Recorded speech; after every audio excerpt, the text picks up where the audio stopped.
Welcome back to She Sells, He Sells, where we are here to change the way you think about selling by getting you to look at it in a whole new way. And I am here today with Danielle Gletow, the founder of the nonprofit organization One Simple Wish. I'm so excited to have you here today, Danielle.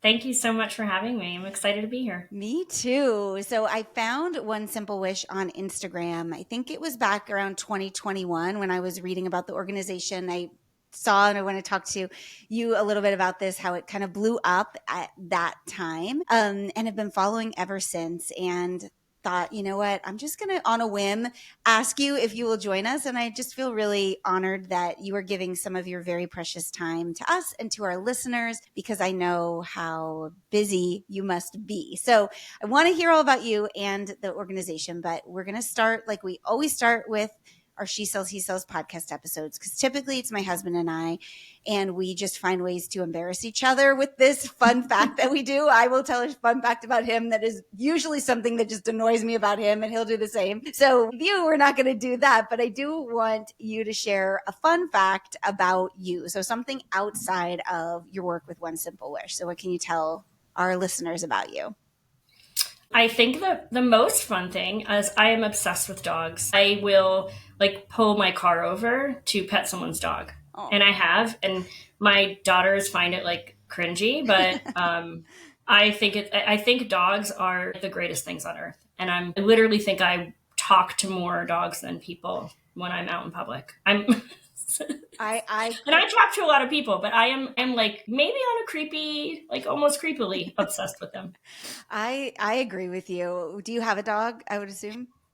I do. We had 4 dogs last year, and sadly, they all passed away. Oh my gosh. I know it's really hard to even kind of say out loud, because it's still hard for me to believe it happened. I ran an animal rescue for about 5 years, a couple years back, and while also running One Simple Wish. Wow. And during that time, I would rescue from the shelter we were working out of a lot of older dogs. And so we had 4, and going into 2023, we had 3. And then throughout the year, they all passed away of various illnesses. Yeah, it was awful. That is, my gosh, that is so hard. Yeah, it was, I think that I know how much I love dogs and how much they mean to me and to my kids. And I don't think I realized until they all started to get sick just how much they are a part of your every single day. I mean, really, they are probably, and you're caring for them. So there's this reliance they have on you, and then a reliance you have on them, because they're a constant. They love you anyway. It doesn't matter how I look. It doesn't matter if I'm in a crappy mood or a great mood, or they're just cool, best thing ever is when I come home. I think that was the most jarring, was dealing with that. And when our last dog passed, which was Justin, at the very end of September, that was very sudden. We had lost an older guy who we had for only about 3.5 years, but he was very old. And his passing was very peaceful. And then we had our one pitty left. And I said, oh, she's going to live forever, and she was 8. But still a lot of years left. And about a month after he passed away, she got diagnosed with terminal stomach cancer, and she only lived a couple more weeks. Oh. I know. Way to be a downer on your podcast. Sorry. Okay. But anyway, we did get a new pup. We lasted about 2 weeks in the house without a dog. And then it was okay, I called my friend who runs another animal shelter, and she sent me home with this tiny little 10-pounder, and I've had all these big pit bulls, and I was like, no way I'm going to keep her, but I'll foster her for a weekend. And of course we fell in love with her, and she's ours now. So we have one, and I'm hoping by the end of the year to rescue a senior dog from the shelter in Philadelphia. Wow. I'm working on it. Wow. Oh my God. I'm working on building the house back up, filling it with dogs. We also have a cat. I have 2 rabbits and a guinea pig. I mean, when we operated this shelter, it was any animal that came in that we couldn't get out quick enough, I was like, I'll take it home. Yeah. So. Oh my gosh. So you obviously have a huge giving, caring heart to be doing that, and taking a chance on older dogs, that you're bringing them in knowing you don't get your full life with them. And that big caring heart obviously is a big part of why One Simple Wish exists. So if someone has never heard of One Simple Wish, how would you describe it to someone in simplest terms? I think the simplest way to describe One Simple Wish is it is a place where you can go and you can create some joy for somebody who's going through a tough time. For me, that's enough. I think that in life, it's always going to have its ups and downs. You're always going to maybe not be exactly where you want to be. And then there's going to be other times where things are fantastic. But that sort of roller coaster exists all the time. Mm-hmm. And for some people, especially children, they're in circumstances that they really are struggling to survive in, and they still need moments of joy. They still are deserving of finding moments of happiness. And what we developed with One Simple Wish was a way to really turn the question on them. What would bring you joy, as opposed to what I think, sometimes a lot of nonprofits do, which is just, I have this good idea, I'm going to create this program, and then I'm going to offer it to people I think should use it and need it. And then, it's still wonderful, but it isn't necessarily just sitting with somebody and saying, what do you need? And then just doing that. And so going to our site, you can read through the stories of thousands of children and young adults who've been impacted by foster care and crisis. So also kids who might be growing up with families that are struggling with deep poverty, also, a lot of loss and trauma. Also young adults who don't have housing security or food security, most of whom came out of the foster care system. And it's not just about reading it and being sad and saying like, oh, I feel so bad. It's reading it and saying, okay, they're sharing something that would brighten their spirit right now. And then you having the power to go and do that for them. And I love that it is that simple. And I think that some of the best ideas are that simple, and we kind of try to overcomplicate things sometimes. And I worked with a woman in the shelter days, and she used to say to me, I just wish they'd make it make sense. And I was like, oh, exactly. Like, I think One Simple Wish just makes it make sense. When you're struggling, what do you want? Mm-hmm. And then tell me, and then we'll do that. And that's what we've done now since 2008. 2008. That's incredible. That is so incredible. I didn't realize until I was getting ready for our interview that you were in existence that long. So let's go back before 2008 though, to Danielle, because there are a lot of people, myself included, hear of people in need and maybe do give as openly as they can. But you are a whole different category of creating action and doing the thing that maybe you have been inspired to do. Many of us just sit and think, and then it never happens. So where did all of this come from? I mean, you ran a shelter for animals. You have this incredible foundation. How did it all begin? Who were you before you started doing these things? So tell me about that. It's such a great question, because as a woman in my mid to late 40s, I've been actually asking myself that a lot lately, who was I before this? And I think that as we get older, especially I think as women, as mothers, as caregivers, we tend to start turning the focus onto other people and onto other things. And just today, talking about music, with my physical therapist, I started thinking about where was I before all of this? I grew up when I was younger, as a very kind of quiet, introverted kid who, I loved to read and I loved to write and I loved creating stories. To me, telling and creating stories was the most entertainment ever.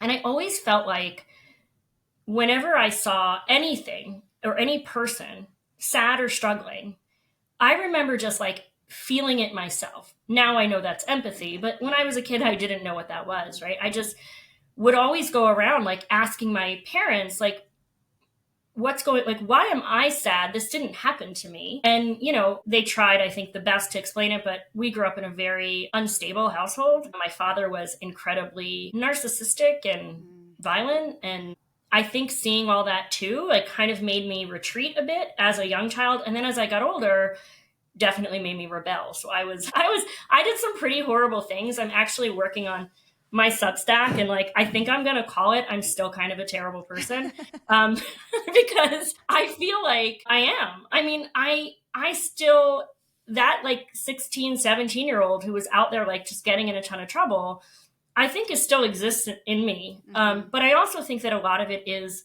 when you grow up around chaos and trauma and hurt, that feels normal to you. And so when things are good and calm and peaceful, that feels like trouble. That feels like, oh, something's bad's about to happen. So I think that I developed a very like early on, like a very strong threat detection system that's maybe an overdrive. And I think, but I also think it made me say, okay, if I can't protect myself, maybe I can protect other people. And that's really where I feel like my really deep desire to just make people feel safe comes from. I mean, and I think safety is not just, oh, do they have a roof over their head? Are they fed? But do they feel like they matter?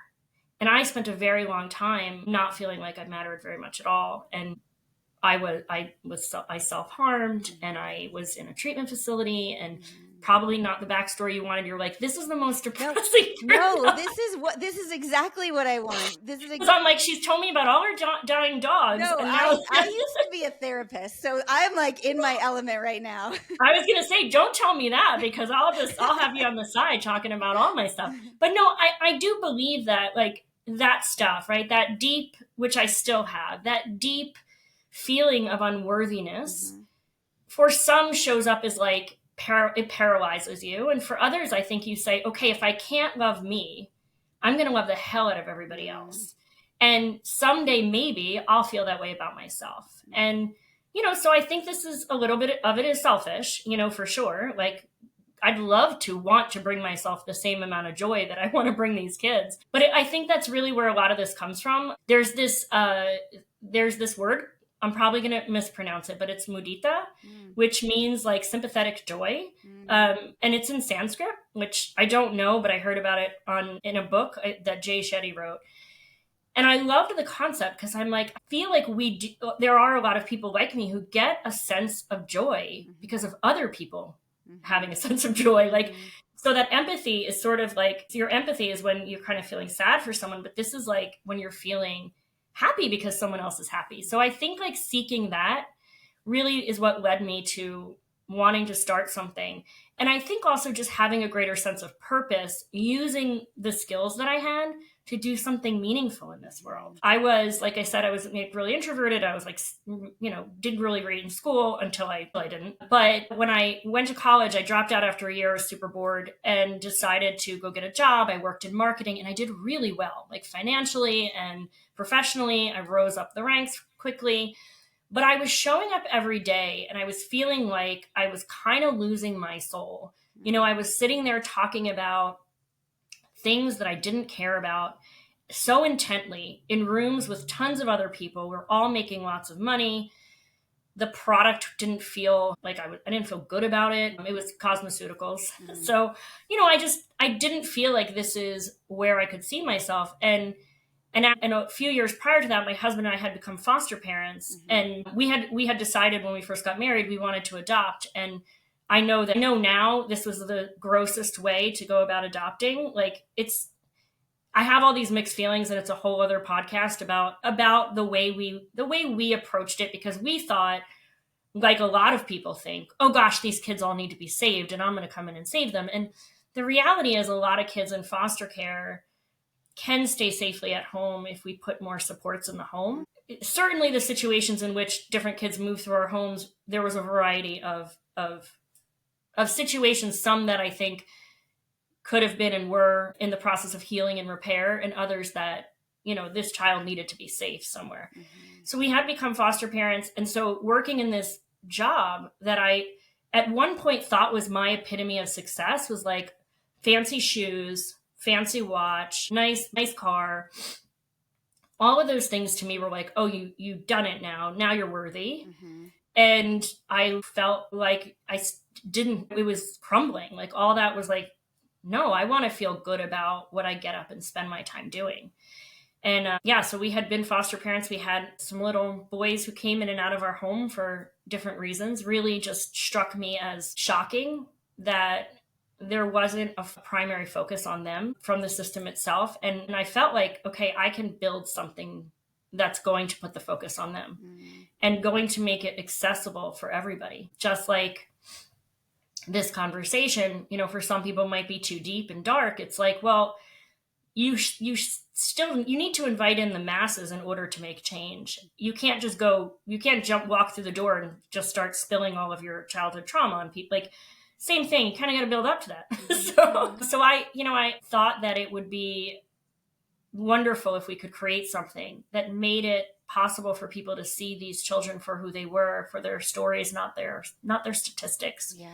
And to empower them to do something. And so, I think it all stems from that. I know that was like the longest answer No, ever. it's so, this is what I love, like the story behind the organization, but really it's the story behind the person, the founder, and learning that about you makes so much sense. I think when we look at trauma and how it affects our nervous system, you described it so beautifully. Some of us just get stuck and we can't move and we spiral that way, and other people go into overdrive, and you channeled it in such a amazing way. Obviously, still you have to come back to yourself and work on all those things and figure them out within yourself, but what a beautiful thing to do with an experience that you didn't deserve, and you were worthy of so much more.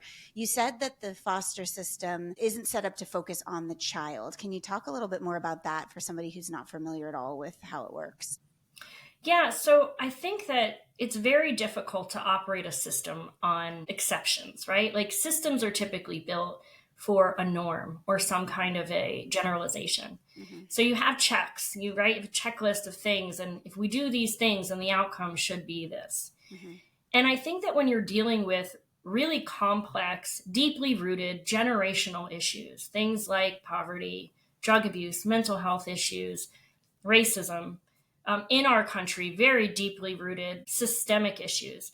All of these things are often the stressors that then bubble up into what shows up as neglect, which is most often why children enter foster care. It's not for the stories, the exceptional stories you see in the news that are incredibly shocking and they make Law and Order episodes about, right? Like, it is more of the day-to-day kind of just terrible, difficult, compounding stress that creates environments that are not the healthiest environments for children.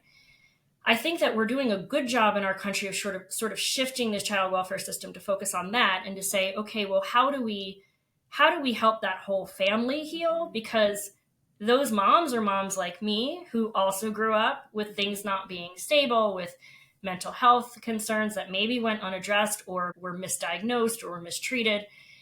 How do we keep this family together? Because if possible, and I think most times it is, and maybe we bring in outside supports, but those outside supports aren't to take the child out of the home, but rather to keep that family whole. I think we're doing a better job, but 16 or 18, 20 years ago when Joe and I first became foster parents, it was much more reactive. It was like, okay, we go in and we see a situation where possibility that this kid is in some kind of neglectful situation.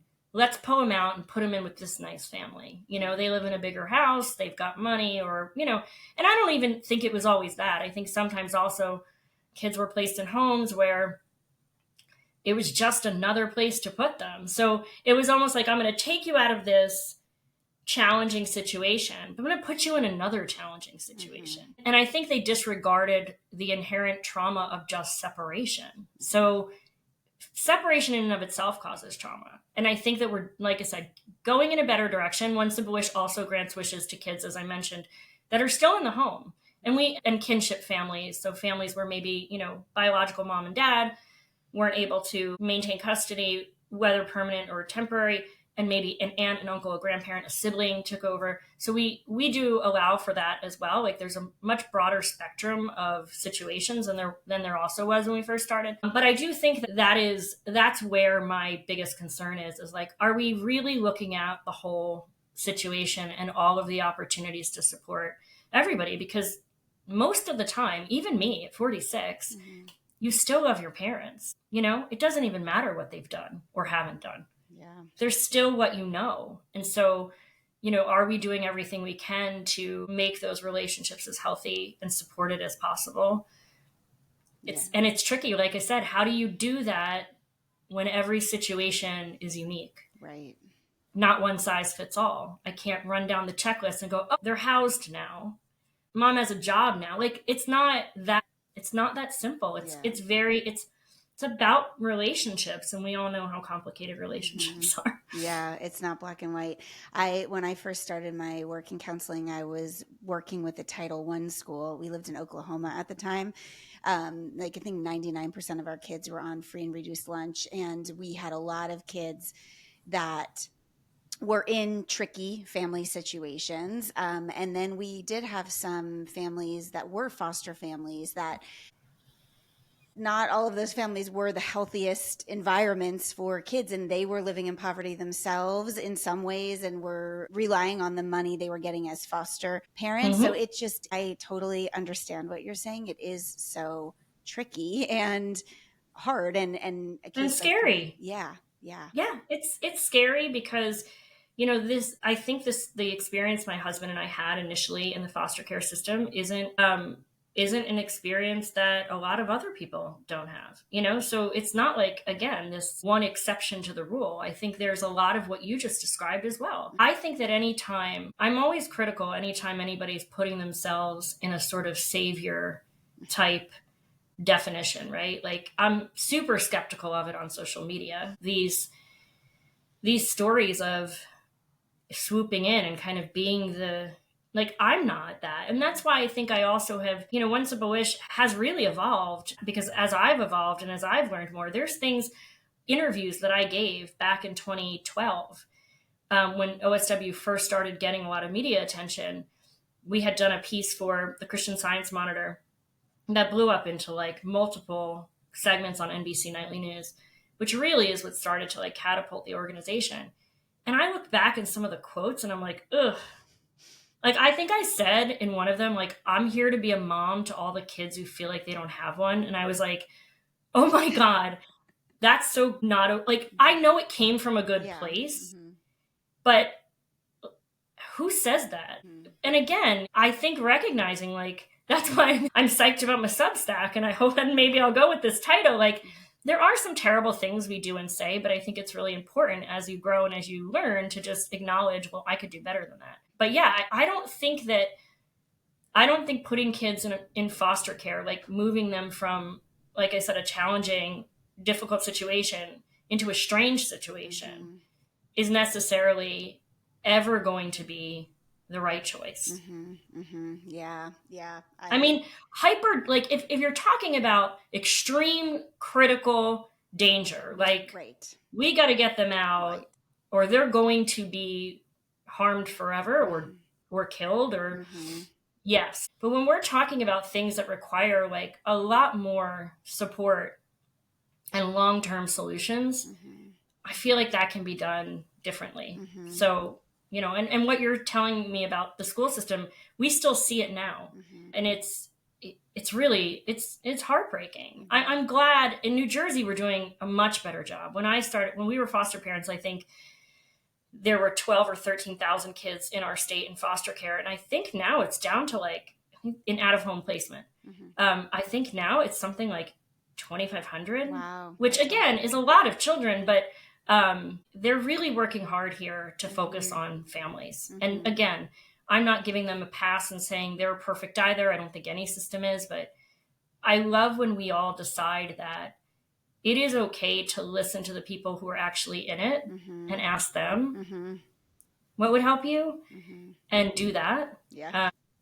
And then also recognize that, like, your best case scenario for yourself isn't necessarily everybody's best case scenario, right? Like, Yeah. Yeah. Yeah. And that's why One Simple Wish exists, because you started deciding to listen. So, what happened in 2008? How did it all begin? so my husband and I had been foster parents for a couple of years, and we had a couple of children who had come into our home. And like I said, very early on, we were in what was called a foster adopt program back when they had that, and they don't anymore. But it was essentially like children who were at a high risk of parental rights termination.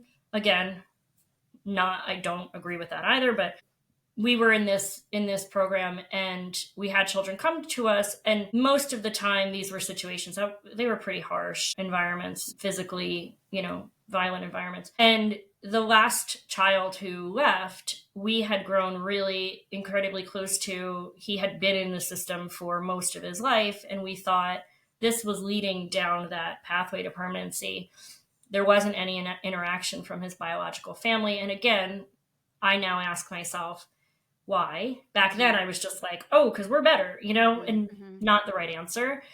But we really thought that that was going to lead to permanency, and it didn't. And it was devastating. And I said, okay, we're going to take this break. I kind of need to let myself, give myself a minute and heal here. And, meanwhile, we were both working full time. We traveled. We had very busy careers. And so there wasn't even a lot of time for us, I think, to process how we were feeling about it. So we wanted to take that pause. And then I was like, all right, well, let's maybe try to have a baby, get pregnant. And I wasn't thrilled about that idea, but I was like, I want to be a mom so badly.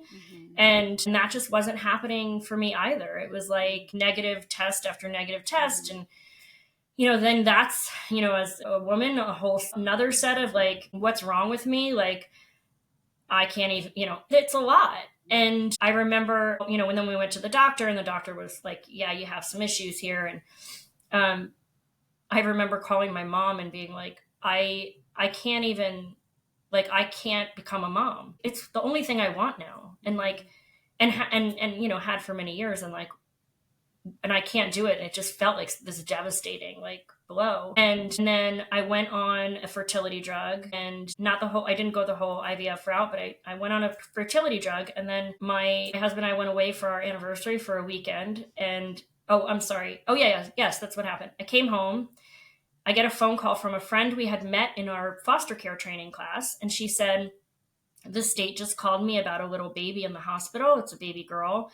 She's 3 days old, and they're looking for placement today. And what do you think? She's like, we're full. And they had two baby boys. And I was like, I don't know. Yes, I want to do it. I don't know if Joe's ready. And I came home, we talked about it. We decided, okay. And that night, my now daughter, the caseworker brought her to our house. She was 3 days old, right from the hospital. And then 2 weeks after that, I found out that I was pregnant.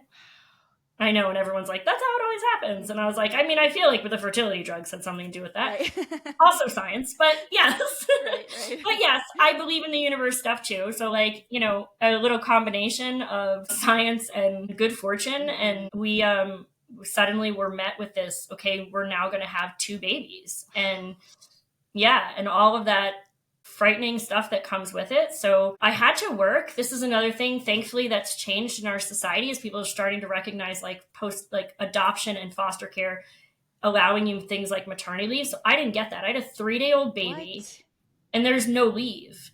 That's so insane. It was like, okay, who's going to watch the 3-day-old baby? And so that was nobody. And so we were kind of piecing together family members and things that were helping us out. And then my job fired me. I know, I wish I could put them on blast right now, but they went out of business. Spill it. I feel like karma already got them.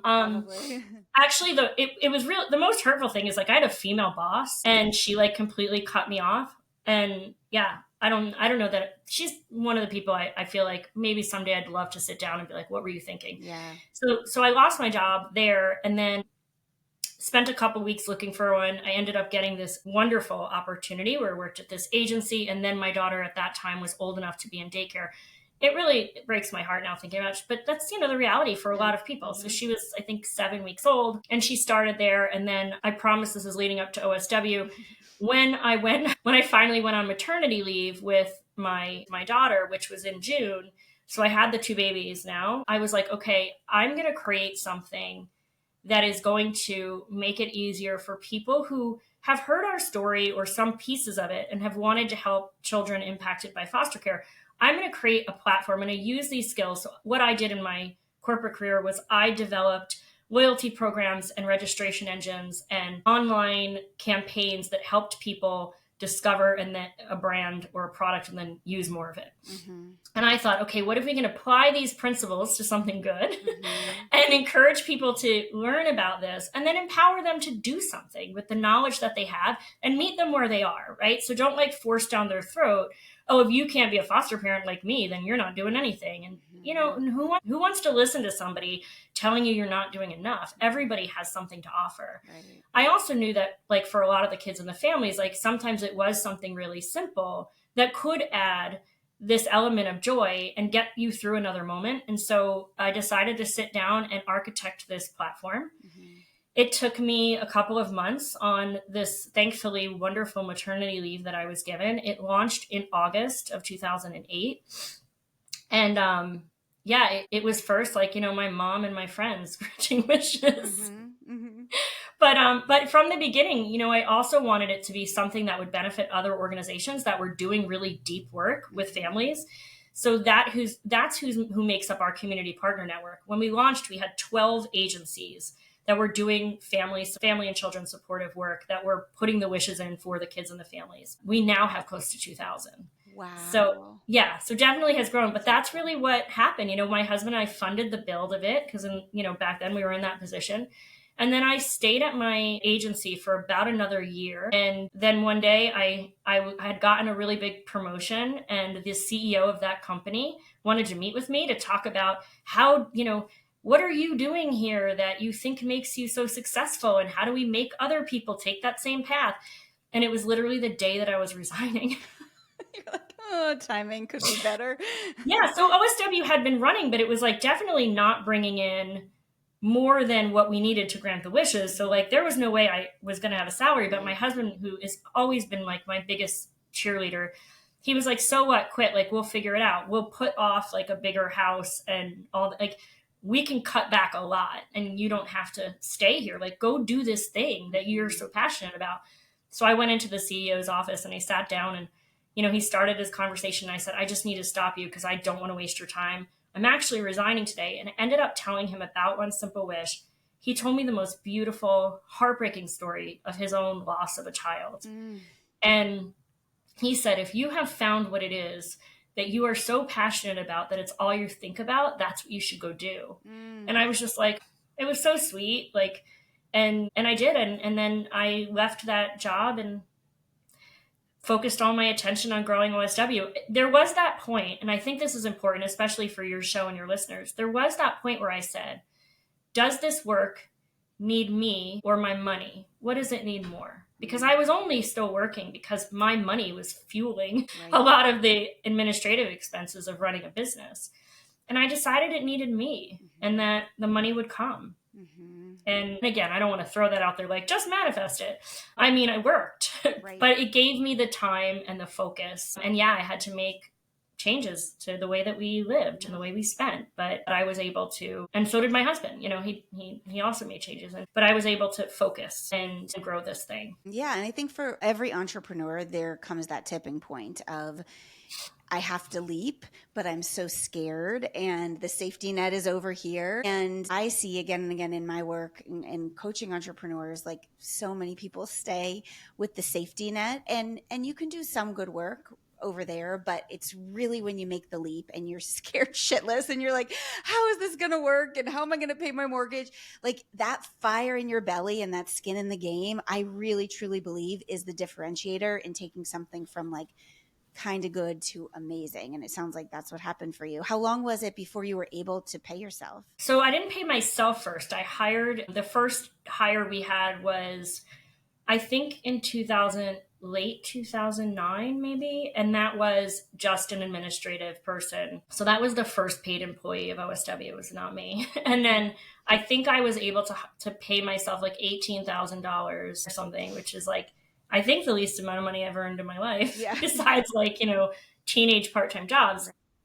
I think that was maybe a couple more months after that or something. I'd have to go back, and I don't want to like sound like lie here and then someone's like, I pulled your knives. I mean, you can go do that if I don't have that kind of time right now, but it wasn't too long, but it wasn't a lot of money for a very long time. And then we built up as we grew, because that is another thing I think is really important, especially in the nonprofit sector, is people have to stop thinking that people who do good things and create products for good or create nonprofits shouldn't also want to be and deserve to be financially comfortable, secure, and successful. They're not mutually exclusive. I think that it took me a really long time, and it wasn't until about 3 or 4 years ago where I finally got compensated to market of what a CEO of my size organization should be earning.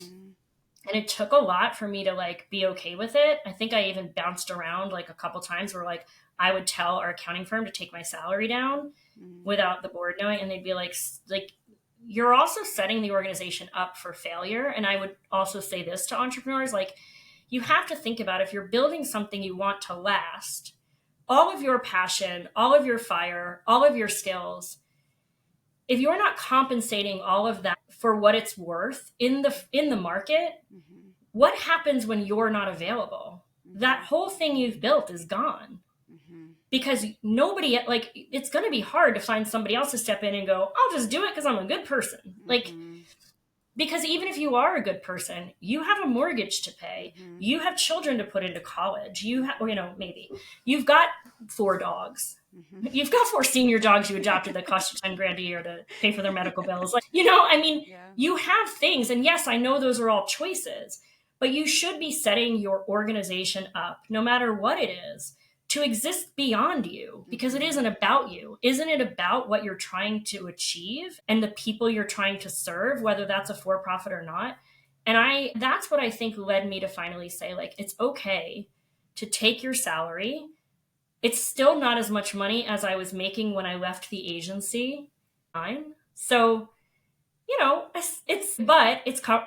I'm happy with it. And I think that if they needed to find somebody else, they could find somebody with the salary. Yeah, that's such a good point.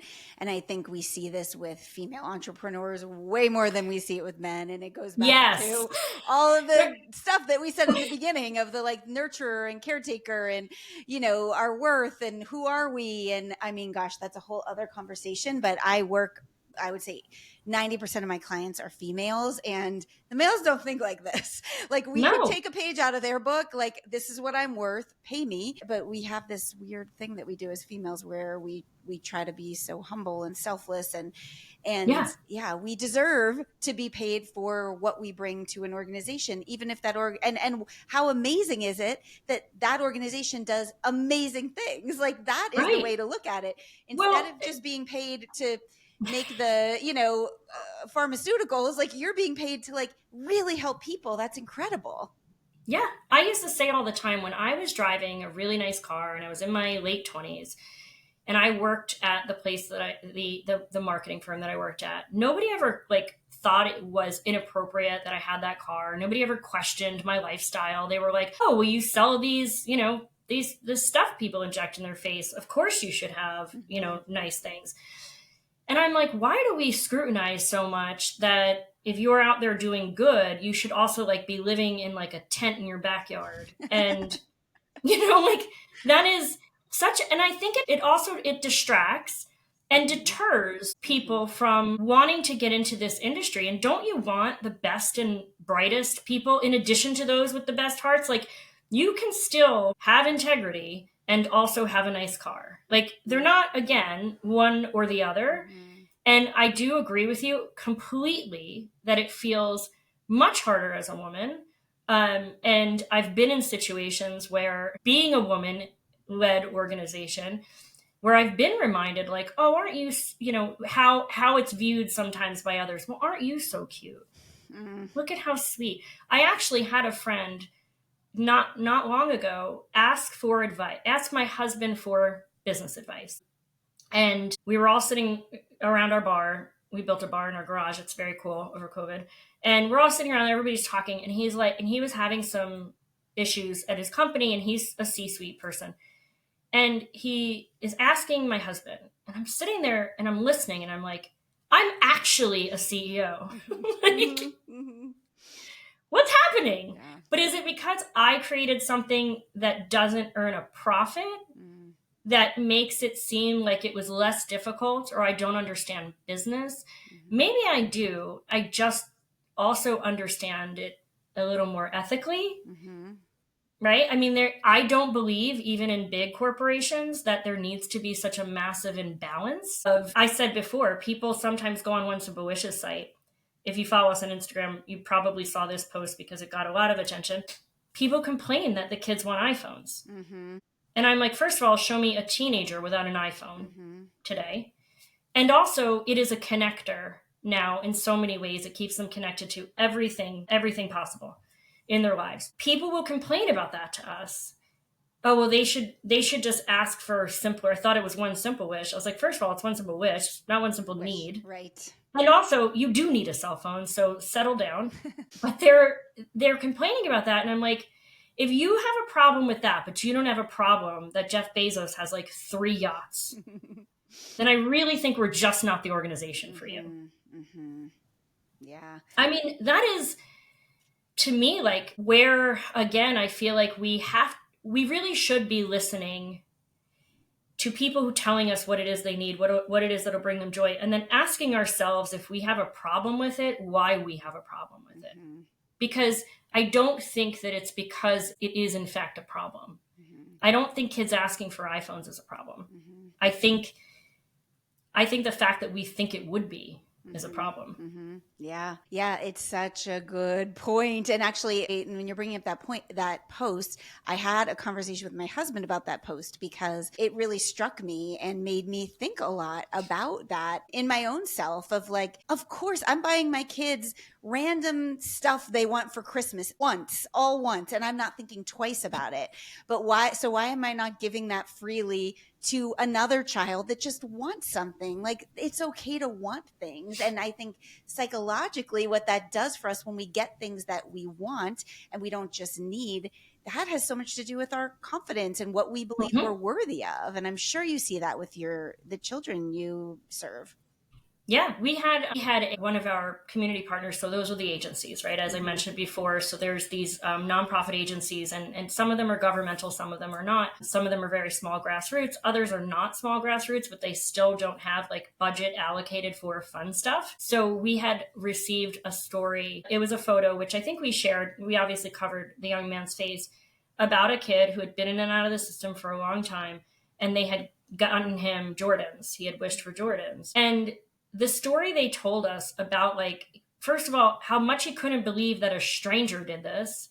And often the caseworkers or advocates don't tell the kids where this came from. Mm-hmm. Sometimes we even allow, like, not we allow, sometimes they even choose to say, like, it came from mom and dad, just Mm-hmm. so, if they're in a struggling situation, they get kind of that, they get that opportunity, and it doesn't have to be a stranger did this. They're the ones who are going to help, Mm-hmm. so Mm-hmm. that could be a weird dynamic.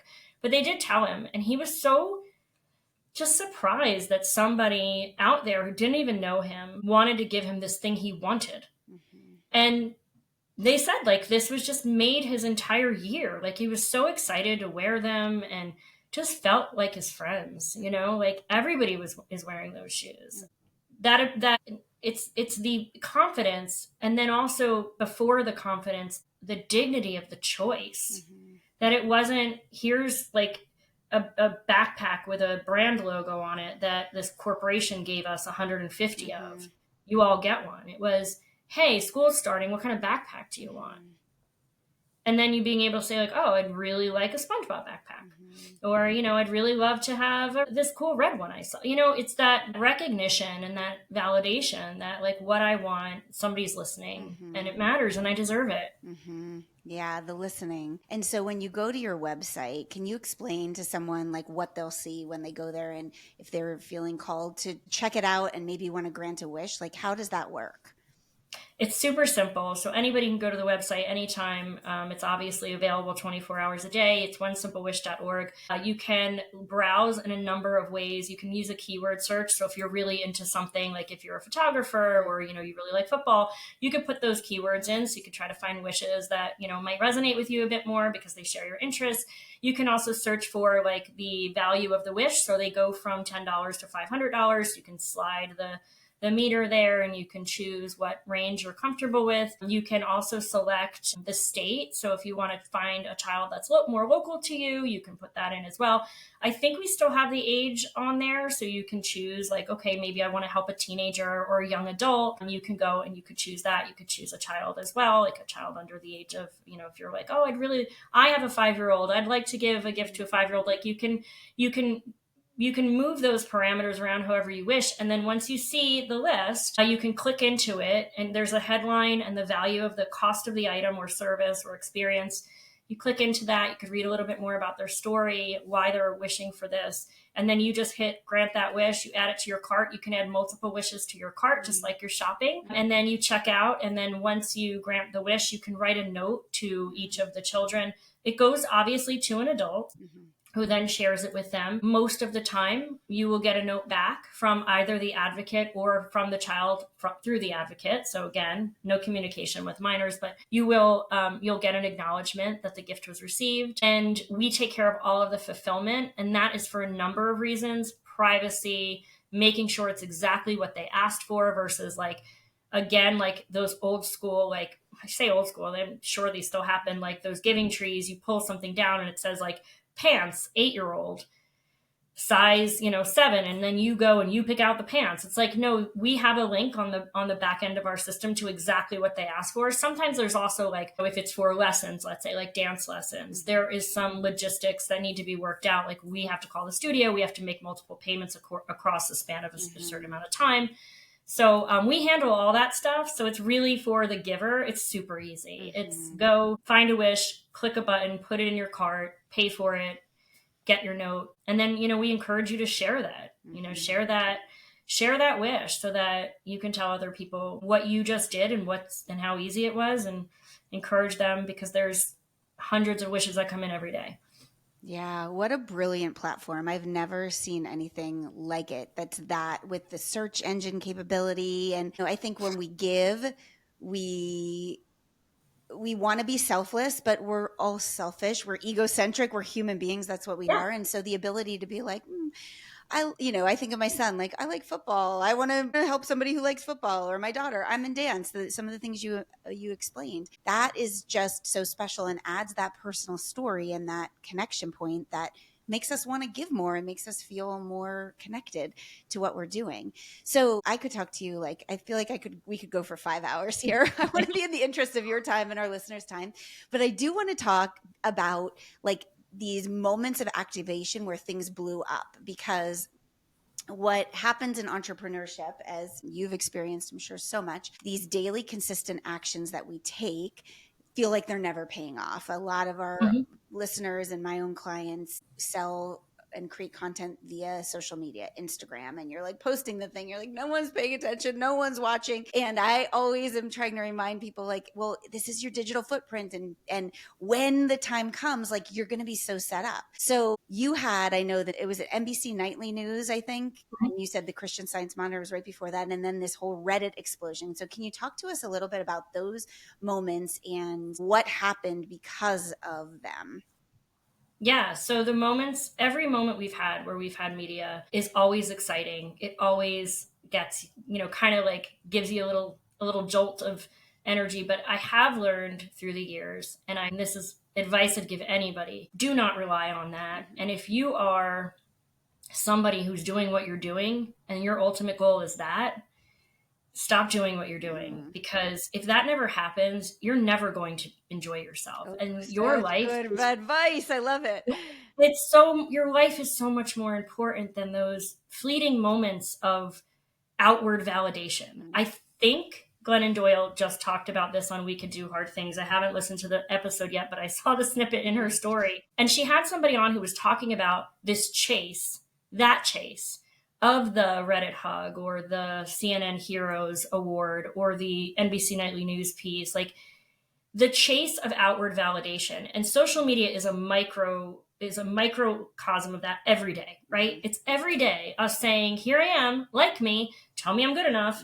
And then you looking at other posts and saying, well, mine got 75 likes and theirs got 750.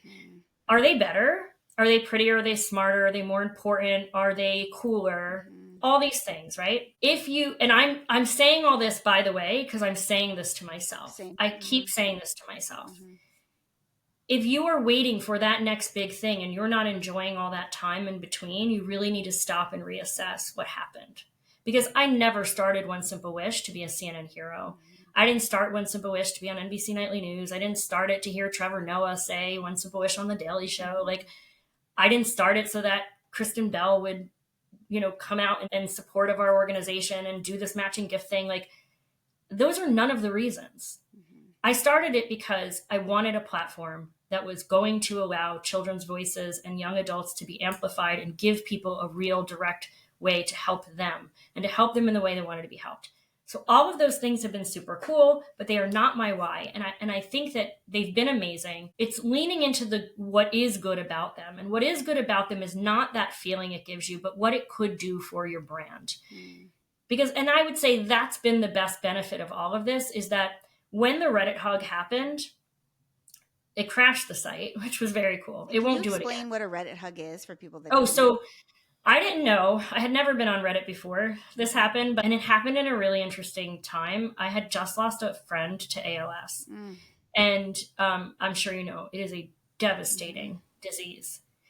And she had literally just passed away. And it was, I believe it was like COVID times too. So it was like a lot of isolation, and I was sitting like just that night before, just like crying and to my husband, like so many things were feeling very heavy. And I woke up in the morning and there was this like insane amount of donations, like very unusual. And it was the summer. And that's a very slow time for us. And I'm like, I don't understand what's happening. And I'm like messaging our team and I'm like, we have like all the wishes are getting granted and the site's super slow. Like, what's happening? And then somebody posted on Facebook and said, just so you know, somebody on Reddit just shared their experience granting a wish and it's blowing up on Reddit and they're trying to crash your site. It's called a Reddit hug of death. Oh, wow. Which sounds so miserable. Yeah, they need to rebrand that. Yeah. But it typically is, and you probably can like Google and see this, the way Redditors prove that community, when all rallying around a cause, can in fact make a giant change. And there's that whole GameStop thing they did a while back, where I think like they drove up the stock price or something. And then, it was like it was incredible what happened. So basically, like they all get together and decide like, okay, we're going to bring this thing down. But in this case, in a good way, we're going to just inundate them with donations, which they did. Wow. It was so cool. And then after that, I had already been a CNN hero. So CNN called me and was like, can we tell this story? And then we heard, I think Newsweek covered it. The Washington Post did a really big, beautiful piece on it. I think like Mother Jones and Forbes, like it was covered so much and it was all very cool. But we were so in the weeds of like, oh my God, the number of wishes that they granted in such a short period of time, we normally would have. We have a very small team of people. We'd normally have a lot of time. These wishes wouldn't be granted this quickly to like get them processed. And so everybody was working like around the clock to get the wishes filled. So we were so in the weeds of it, but it was awesome. I mean, I'm not going to lie and tell people attention isn't great. What was so great though, is that it really did get people to know more about us. And people like you, people like who continue to grant wishes have told me like, I never heard about you until the Redditor. And I ended up actually connecting with the guy who did the post. Oh, that's so cool. He never wanted us to tell anybody what his name was. Everybody knows his handle, but he never would be interviewed. Like they were all the news stations were like, we want to talk to the guy who started it all. He wanted zero attention. He's like my husband, like, no, thank you. I don't need any of it. But he was like, it was such an innocent post. He's like, I went to your site and I thought that it was amazing that there was this kid here who just wanted this bike and they hadn't ever had a bike before. And I was like, I can just do this. It's $200. Like it's nothing to me.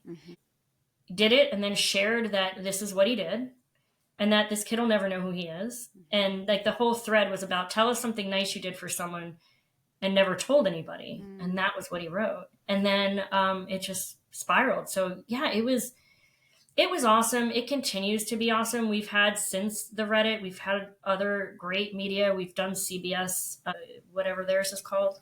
The morning. CBS evening news. Is it nightly news? Or, no. I think it's evening news maybe. Yeah, sure. We'll go with that. They're wonderful. We did that a couple years ago. We've done lots of talk shows, but Mm. I will say, like, we've also turned them down. We turned down the Kelly Clarkson show. You did. You heard I it mean, here I've first. never, You by the turned down way, Kelly Clarkson, but she said yes to She Sells, He Sells. I did. I'm Well, I'll taking that tell to my you, grave. do it. We've never said publicly the name of the show. I've only recently started saying it because I was like, what am I protecting? I'm proud of the decision we made. Mhm. They were going to have us on last March, not this past March, the March before, I think. I don't remember the month, and I don't want to screw it up, but it was 2023. We it was only a day before we were set to fly out, so everything was booked. We were booked, our airfare was booked, like everything was ready. We were going to do a Big Wish surprise Mm. to a wonderful young couple that we had known out in California, and this was when the show was still filming out there. And I did the call with the executive producer, and he told me how they were framing the story. And I had kind of gotten like a little bit of an inkling of like fear from the one of the young people.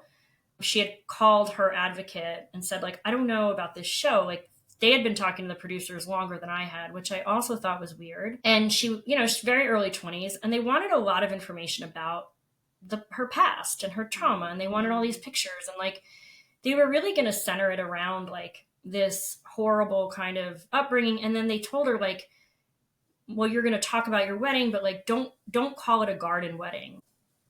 Don't talk about it like it's going to be this big thing. And she felt really uncomfortable. So she had told her advocate, and I was like, okay, I'll talk to them. And then when I talked to the producer at the time, I just got this very uncomfortable feeling like, okay, they're going to bring on this lovely young couple who are Black. And then I'm going to come out, this middle aged white lady, and I'm going to surprise them with this big check. It looks gross. It feels gross. And on top of it, I can't believe I'm saying all this publicly because I know some people will like shit all over me, but I don't care. On top of it, I found out they wanted me to sit next to Zachary Levi, who is like the epitome of all the things that I don't believe in. He's like, he had tweeted horrible things about the trans community. Mm-hmm. And I was like, and they wanted me to talk to him about foster care, talk with him. And I was like, what the hell does he know about foster care? Because he was in Shazam? Like, I am not a celebrity. Mm-hmm. Like, people might say, like, oh, because I'm so excited about, like, some of the celebrities that support us. Of course. But I also have had conversations with these people in real life, mostly virtual, and they're also good people. Like, I don't know this guy, but I know what he puts out there, and I'm not okay with it. And a large population of the kids that we serve and the young adults identify in the LGBTQ community. Mm. And I felt so gross and about having to sit down and have that conversation. And so I called at the time, we had a PR firm, which we never had before. We only had for a year. And I said, I'm really uncomfortable doing this. And he yelled at me. And he said, if you don't do this, you're burning this bridge. You'll never be on that show. He had told me once before, like, you're getting older. People don't want to put you on, like, you're not interesting anymore. Like, people don't want to put you on TV. He was such an asshole. My husband heard it from the next room and actually texted me, and he's like, who is this guy? Mm-hmm. End that call. And I was like, I'm on it. Like, because he was mortifying. And we just said, you know what? I had by this point now been connected directly to the show, whereas the PR firm had in the beginning. And I just messaged the producers directly, and I said, I'd be more than happy to come on, tell this story in a different narrative, and also not with Zachary Levi. And they just wrote back like, thanks for your time. Wow. And never heard from them again. So, and we did try, like we tried to reach out again saying like, we'd really love to talk about One Simple Wish. Yeah. So it's, again, like I also will say like, there is some truth to the fact that like media is sometimes not honest. I don't know that that's a shocking statement, right?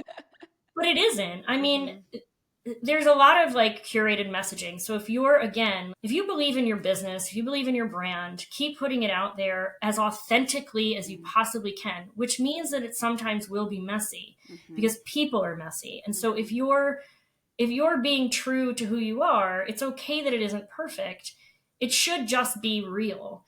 And the right places will find you. And I'd rather sit and talk to you for an hour about OSW and my past than sit and have a 3-minute conversation with Kelly Clarkson that she'll probably never think about again.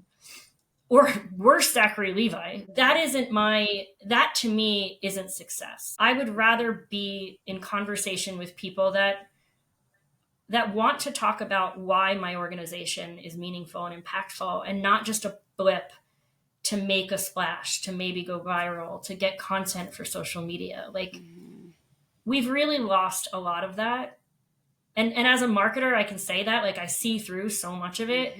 It's sad that it happens so much to charity. And sometimes I see us sort of falling victim to it. It's again, we are people, and the drive and desire to be validated is real. Like you said, we're ego driven, right? So it feels good when somebody says, I like what you built. You're smart. You're great. You're important. You're talented. Like, and then you want to hear more of it. So I get it, but it's just not the thing to chase. Like, enjoy it. Make sure also, this is a more tactical thing that I think is good advice. Make sure, if you know you have media coming, like, I know you can't plan the viral stuff. That stuff also doesn't, I think, matter as much. Likes do not equate to donations. I know plenty of very successful nonprofits who barely have a social media presence. So like, also don't think that your business is terrible if your social media is not taking off, right? It's one piece.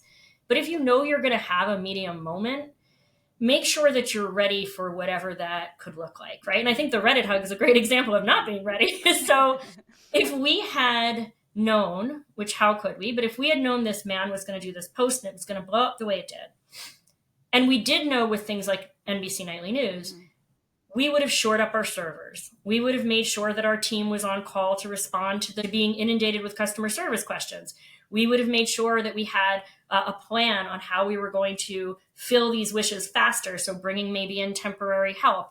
We also would have made sure, like, the site had other giving opportunities so that when we ran out of wishes, other than donating, we had other ways that people could still earmark funding for certain wishes, so we could deploy that later. So I think that that's a really smart thing to do, is, like, if you know it's going to happen, think about, how do I want to be ready to accept this maybe possible increase in sales or increase in donations? And we're better at it now. So if Reddit wants to try to crash us again, I'd love to see them try. They definitely can't crash us. If they do, AWS has a lot of explaining to do, because they have assured me we will not ever be crashed by Reddit. Crashed. And you were just this Giving Tuesday featured on The Daily Show, right? Yeah, so cool. So cool. Yeah. Oh my gosh. I do find it too, like, for me now, it's more about, like, not any mention or any, like, but, like, I love The Daily Show. It's smart.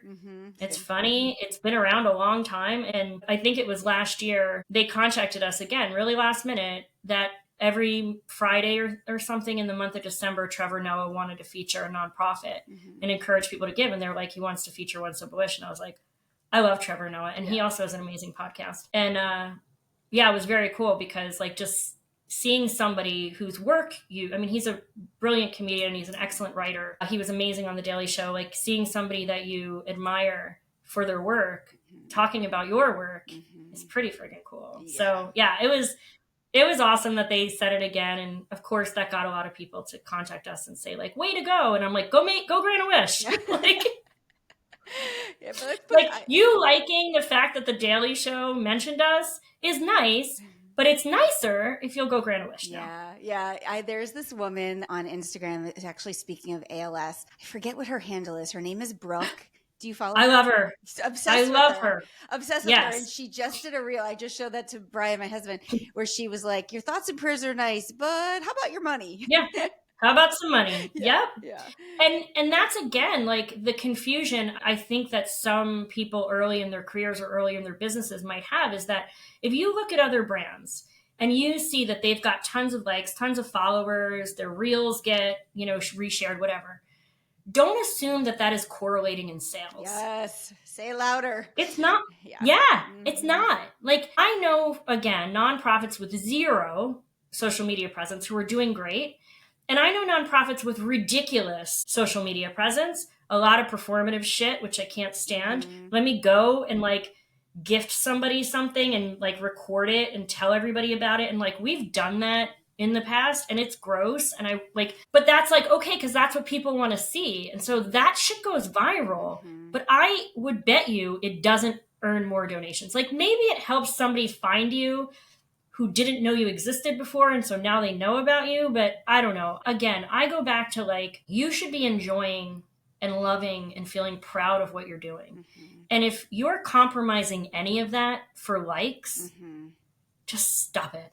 And you Because have you are to, going to hate yourself yeah, for it. you have, if you are going after likes, you are definitely compromising some of those things, because what virality is, what we know, it's like very bite-sized and it's very funny, or it's, building identity. You're not a 5-minute video of you really, pouring out your heart on why something's important. That's not, for the most part, going to go viral. And so when you chase those other things, like, there's a time and a place for it. I mean, obviously getting attention is good, but it's just the wrong thing to chase. This is my love language, what you're speaking here. I could talk about it forever. And I see clients come to me with hundreds of thousands of followers and nothing on the back end to show for it. Yeah. Oh my gosh, Danielle. Well, because you have, Go ahead. yeah, you have to though think about like, why are people following you? Are they following you because they like your brand, your service, your product? Or are they following you because they just like your content, or they Mm-hmm. think you're pretty, or they think Mm-hmm. you're funny? Like Mm-hmm. getting somebody to actually open up their wallet and hand you money is, when you're a business owner, the ultimate goal, right? Like, so that should be what you want, not necessarily a ton of followers. Like we have a good social media following in terms of numbers, but I think what we have better is we have an engaged social media Mm-hmm. following. It's not just numbers. And we didn't buy any of them. Yeah. Yeah. That's the other thing. Be really weary. There's a lot of brands out there buying followers, buying likes, buying Mm-hmm. traffic. Yeah. Mm-hmm. Mm-hmm. I talk about that all the time too. And when you know what to look for, you can spot it a mile away. But yeah, you have Mm-hmm. this incredibly bought in community. And we just actually did a 2-part series on super fans, which was kind of based on a great book by Pat Flynn. I don't know if you know that book, but I you do. have super fans. Like, what you've built exemplifies the whole model of building in super fans. And that's what we want, because those super fans then become your branded ambassadors. They're your sales team, where they're telling everybody else why they need to be a part of it. So I just appreciate your time so much. And now that I know I replaced Kelly Clarkson, I'm going to be running with that for quite a while. Like, my kids are going to be, And you're the first person I told, like, publicly. I ooh, don't think that, breaking news yeah, also. breaking news. Yeah. Well, we shared it. Like, we shared the story after we just declined it because I was feeling horrible that I took this opportunity Mm-hmm. from these young people. But by the way, I did ask them before I said I didn't want to go. I asked them, and they both felt uncomfortable about Yeah. going because of the Zachary Levi situation. They were like, "No, it won't feel okay for us either." And we still gifted them with the wish. We still Mm-hmm. paid for their wedding. Like, Mm-hmm. we gave them the $10,000 that was going towards their wedding. So it wasn't like we were doing, like, that was only if we got on the show. I mean, that was going to happen. But sorry, I've lost my train of thought. We did post about it, like that we had been offered a national talk show. We never said which one it was. People kind of speculated, and we never like confirmed or denied. And I felt bad because I was like, I'm not like shitting on Kelly Clarkson. I mean, I would assume she knew that we were going to be her guest Mm-hmm. because it was like the next day we were filming. Mm-hmm. But I don't know how much information she had or what she was given about why we didn't go on. And I had hoped to maybe reach her someday and tell her why, because I didn't want to be like the jerk who let them down last Mm-hmm. minute. I was also feeling like that. Her team had worked so hard to assemble this segment. And then here we were, and did they present it to her as like something other than what it was? Mm-hmm. I don't know, but Mm-hmm. I don't know, maybe I'll make her a video one day and then Yeah. people can share it with her. Yeah. But staying true to your values. And I think just that gut instinct that we all have, our intuition, whatever you want to call it, we just let that become so clouded by like shoulds and other people's opinions and all these things. And I just think it's so incredible that you just listen to yourself, because at the end of the day, when you are the founder of, whether you have a multi-million-dollar nonprofit like you have, or you have our team of one and you're a solopreneur just trying to figure it out, like, at the end of the day, you have to go to bed, put your head on your pillow, close your eyes, and feel like, I did good today, like, feel proud of yourself. And when we start to sell out, it goes away real fast. So I think it's an Yeah. awesome thing that you did. Yeah. Yeah. I think I'm finally, this long after, finally like, you know what? It was the right decision. It wouldn't have been this fleeting moment Mm-hmm. of recognition that wouldn't have felt good, Mm-hmm. because like you said, it would have put me in a position where, like I said, the narrative itself I wasn't comfortable with, to layer on top of it this individual that I don't think has any business talking about foster care Mm-hmm. in any meaningful way, where I'm then next to him and then I'm sort of co-signing on his Right. views on foster care. Like, and I am somebody who was a foster parent, you know, I would hope knows a lot more about the foster care system. I think that would have felt really, really gross to me. And I think to my kids, like, Yes. I want my kids to be proud of what I do, because they know that it comes from what you mentioned at the beginning of this. Like, I really like to think that even though I'm still kind of a terrible person, I have a giant heart, and I would literally do anything to help anybody, especially when they're struggling. And that's what I want my kids to know, is like, I might be sometimes terrible, but I'm not that terrible. Just you a know, little bit, like all of us. I'm not a sellout. Yeah. I'm definitely not a sellout. No, you're not. I love the name of that Substack. I think you should 100% run with it. Right. I'm already subscribed. I'll be your first subscriber. Tell everybody, you did already mention the website. We'll link everything in the notes, but what is, again, the best way that they can support One Simple Wish right now? So the best thing to do is go to onesimple.wish.org and not just pick out a wish and grant a wish, but also share it with other people.